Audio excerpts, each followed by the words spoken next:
This is an example of how you sharpen your chainsaw. We're going to use a file, and we're going to match the file to our saw.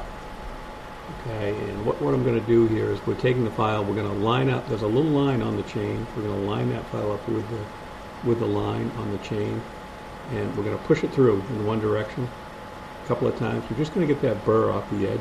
Okay, this is something you want to wear gloves and safety glasses and gloves for, because you can certainly injure your hands if you're not wearing gloves. So I've got special gloves on. These are gloves that basically they're rescue gloves that you use. Nothing can really penetrate these gloves. So anyway, what I'm doing is I'm sharpening one side of the blade here, and in a few minutes I'm going to show you how we sharpen the other side. But basically, you take your file, you line it up with a line on the chain, and you push it straight through. Okay, and you want to keep the file nice and level. You don't want it at an angle when you're cutting through. Okay. And what I'm doing here is I flip the saw over. Okay, and I'm going to sharpen the other side. Now so basically you're sharpening every other tooth, because every other tooth I did on the other side. So basically just flipped it over, and you're going to repeat the process on the other side. And this is probably the least expensive way to sharpen your chainsaw. They make all sorts of special tools. You can spend hundreds of dollars on special sharpeners. The professionals have a machine that they run their chains through. But this is probably the easiest and quickest way to do it. Unless you hit a rock or something like that, and then it makes it a little more difficult. You might have to either change the chain or get it professionally sharpened. But this will certainly help you. You want to do this every time you throw up your gas.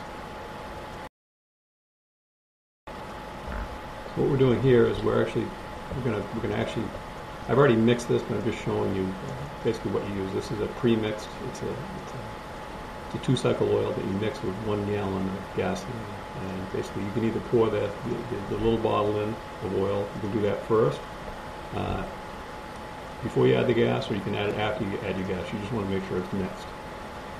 So I've already done this. Basically, what I'm going to do here is I'm going to fill up the gas portion. Okay.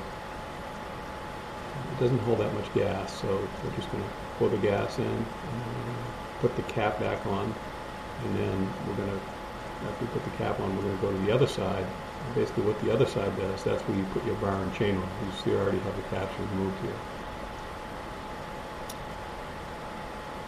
So get your caps on tight. This is the bar and chain oil. I'm going to add this.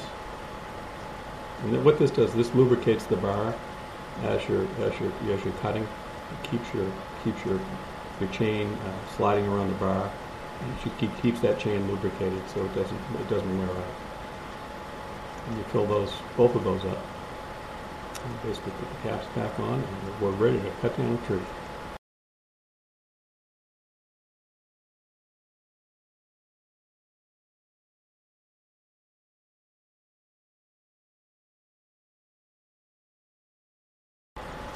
So I've already cut the front notch. And you want to cut the notch at about a 70-degree angle. Now I'm going to come to the back of the tree, and I'm going to cut just slightly above the notch. And when I start to see that tree start to move, I'm going to back away from the tree at an angle. I'm not going to get in the back of the tree or in front of the tree or even to the side of the tree. I'm going to back away at an angle. So this tree got hung up some branches way up. This is a small tree, so I'm just going to give it a little shove. And away we go.